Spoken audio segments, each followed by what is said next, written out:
Você sabia que os gatos também têm graus de parentesco, tipo como a gente? Se dois gatos são filhos da mesma mãe, irmãos de primeiro grau.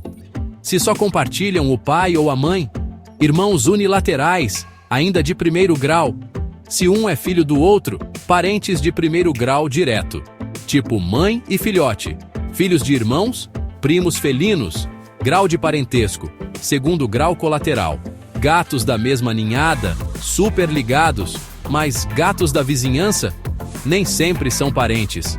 Agora você já sabe, até entre os gatos, família é coisa séria.